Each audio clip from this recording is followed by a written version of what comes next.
Hello friends, welcome back to our channel. तो दोस्तों, Monsterverse भी एक neon coloured high octane spectacle के पीक पर चल रहा है। यहाँ हर मूवी ज्यादा बड़ी, ज्यादा लाउड और ज्यादा पावरफुल होती जा रही है। लेकिन दोस्तों, इस चमक धमक के पीछे एक गहरा साया भी मंडरा रहा है, जहाँ रूमर्स और थ्योरीज ये सजेस्ट कर रहे हैं कि अगला instalment Godzilla x Kong Supernova Monsterverse का सबसे डार्क और सबसे कॉन्सिक्वेंशियल चैप्टर बनने वाला है। और फिर यहाँ सबसे बड़ा सवाल ये है कि क्या हम लोग किंग ऑफ द मॉन्स्टर्स के आखिरी दिन देखने वाले हैं। तो मुझे पता है कि आप क्या सोच रहे हो कि गॉडजिला कभी नहीं मरता, वो इनविंसिबल है, इमोर्टल है, एक लिविंग गॉड है। लेकिन दोस्तों, मूवी का टाइटल ही काफी कुछ हिंट देता है। यहाँ सुपरनोवा सिर्फ एक कूल साईफाई वर्ड नहीं होता, बल्कि सुपरनोवा एक स्टार का वायलेंट एंड होता है कि जब एक तारा अपनी सारी एनर्जी एक ही पल में रिलीज करके खुद को डिस्ट्रॉय कर देता है। अब मॉन्स्टरवर्स के कॉन्टेक्स्ट में ये शब्द एक एरा के खत्म होने का सिग्नल हो सकता है। तो आज हम डीप डाइव करने वाले हैं ईवी के एंशिएंट लेजेंड्स, जिलियंस के सीक्रेट एक्सपेरिमेंट्स और उस टेरिफाइंग ट्रूथ में कि गॉडजिला शायद मिलियन ईयर्स से एक वॉकिंग टाइम बम रहा है। तो चलो बिना देर के वीडियो स्टार्ट करते हैं।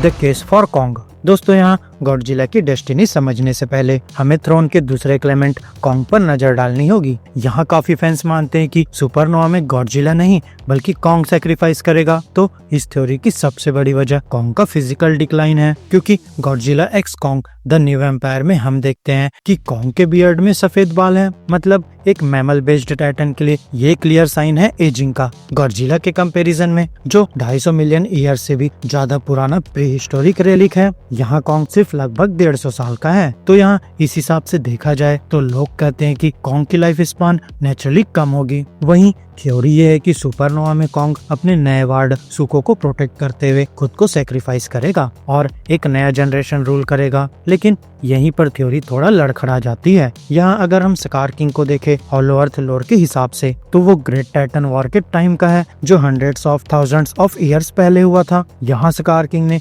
लास्ट आइस एज के दौरान शिमो को इंस्लेव किया था। तो अगर एक एप टाइटन इतने लंबे टाइम तक जिंदा रह सकता है बिना अपनी कॉम्बैट स्ट्रेंथ लूज किए, तो यहाँ कॉन्ग के व्हाइट बियर्ड का मतलब डेथ सेंटेंस नहीं है, बल्कि ये सिर्फ एक साइन है कि कॉन्ग अब ग्रेट ग्रे लीडर बन रहा है, वाइज, एक्सपीरियंस्ड और पावरफुल। वहीं दोस्तों, कॉन्ग की हॉलो अर्थ की जर्नी अभी शुरू हुई है और लेजेंडरी इतनी जल्दी उस कैरेक्टर को नहीं मारेगी जब तक वो अपना किंगडम प्रॉपरली एस्टेब्लिश ना कर ले। इसलिए यहाँ कॉन्ग का मरना अभी अनलाइकली लगता है। The cosmic origin of titans. दोस्तों, अब हम असली डेंजर जोन में एंटर करते हैं, गॉडजिला। ये समझने के लिए कि गॉडजिला क्यों रिस्क में है, तो हमें टाइम में बहुत पीछे जाना होगा, इंसान के आने से भी पहले। यहाँ ईवी के एंशिएंट लेजेंड्स के मुताबिक टाइटन्स बस इवॉल्व नहीं हुए, बल्कि उन्हें बनाया गया था। तो यहाँ एक थ्योरी कहती है कि मिलियंस ऑफ ईयर्स पहले एक एलियन सिविलाइजेशन जिलियंस ने बायोलॉजिकल प्लेनेट किलर्स क्रिएट करने का प्लान बनाया। यहाँ उनका गोल सिर्फ प्लैनेट्स कॉन्क्वर करना नहीं था, बल्कि उनके वाइल्ड लाइफ को लिविंग वेपन्स में बदलना था। इसके लिए उन्होंने एक मैसिव मीटियोर भेजा, जो एक अनस्टेबल और highly concentrated alien energy source से इन्फ्यूज्ड था। वहीं जब अर्थ पर चिक्सुलब इम्पैक्ट हुआ, जिसने डायनासोर्स को वाइप आउट किया, उसी टाइम एक दूसरा सीडेड मीटियोर अर्थ के क्रस्ट को डायरेक्टली हिट नहीं करता, बल्कि वो हॉलो अर्थ के गेटवेज के थ्रू फेस करता हुआ प्लेनेट के कोर में सेटल हो जाता है। वहाँ वो एक्सप्लोड नहीं होता, बल्कि एक स्टार कोर बनाता है, एक छोटा सा सूरज जो अर्थ के अंदर जल रहा होता है। और फिर इस रेडिएशन के कारण एक मैसिव इवोल्यूशनरी लीप होता है। एक डायनासोर स्पीसीज रेडोसोरस इस स्टार एनर्जी के कांटेक्ट में आता है और वहीं से गोजिला स्पीसीज का जन्म होता है।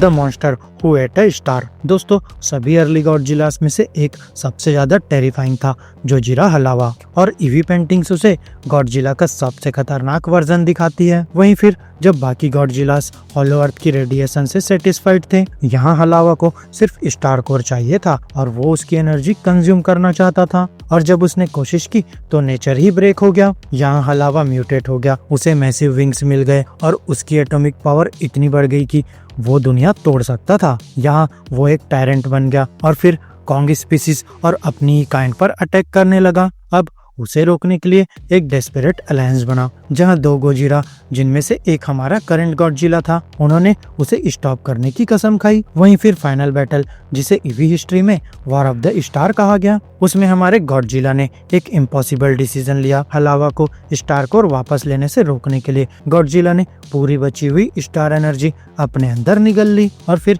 इसी वजह से वो बना the monster who at a star. यहाँ दुनिया बच गई, लेकिन गॉडजिला एक लिविंग फ्यूजन रिएक्टर बन गया, एक बायोलॉजिकल स्टार जिसका एंड होना गारंटीड था।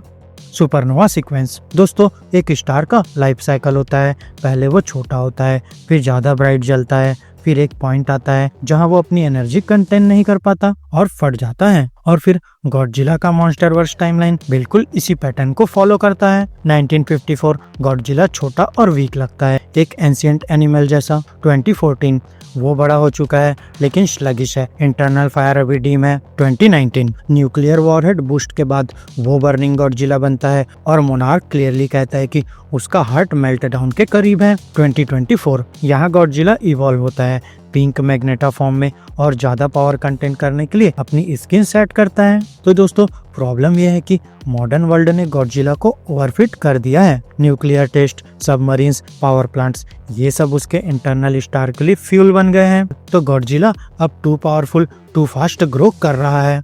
टोहो कॉन्ट्रैक्ट और रीबर्थ। दोस्तों, अब सवाल यह है, क्या गॉडजिला सच में मरेगा? तो यहाँ टोहो और लेजेंडरी के बीच एक लीगल क्लॉज है कि गॉडजिला को परमानेंटली नहीं मारा जा सकता, लेकिन परमानेंट वर्ड यहाँ इम्पोर्टेंट है। जैसे 1995 के गॉडजिला वर्सेस डेस्ट्रॉया में गॉडजिला न्यूक्लियर मेल्टडाउन से मरता है, लेकिन फिर उसका बेटा गॉडजिला जूनियर नया किंग बनकर राइज करता है। तो यहाँ सुपरनोवा भी कुछ ऐसा ही कर सकता है। गॉडजिला का एक्सप्लोजन बैटलफील्ड को डिस्ट्रॉय करेगा, लेकिन उसकी एनर्जी से एक नया गॉडजिला या रेजुवेनेटेड वर्जन जन्म ले सकता है।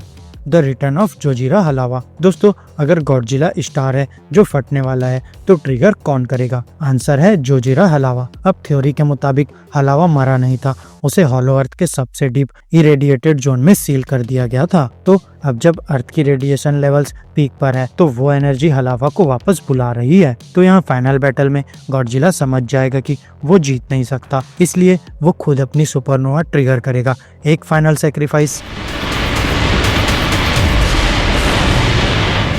What happens next? दोस्तों, अगर ये थ्योरी सच हुई तो सुपरनोवा सिर्फ एक मूवी नहीं होगी, बल्कि ये एक लेजेंड का फ्यूनरल और मॉन्स्टरवर्स का रीबर्थ होगी। तो यहाँ किंग मरेगा ताकि किंगडम जिंदा रहे, लेकिन जोजिरा हलावा का प्रिजन कैसे टूटेगा और ईवी की हिडन प्रोफेसिस का रोल क्या होगा? अपनी थ्योरीज कमेंट में ड्रॉप करो। तो फ्रेंड्स, मेरी इस वीडियो में बस इतना ही। आपको हमारी ये वीडियो कैसी लगी अपने थॉट्स कमेंट बॉक्स में शेयर कर सकते हैं, और अगर ये वीडियो अच्छी लगी हो तो वीडियो को लाइक करो, चैनल को सब्सक्राइब करो और ऐसे ही लेटेस्ट कंटेंट के लिए बेल आइकन जरूर प्रेस कर लो। तो अब मैं मिलूंगा आपसे अपनी नेक्स्ट वीडियो में, तब तक के लिए स्टे गीकी, स्टे देसी दोस्तों।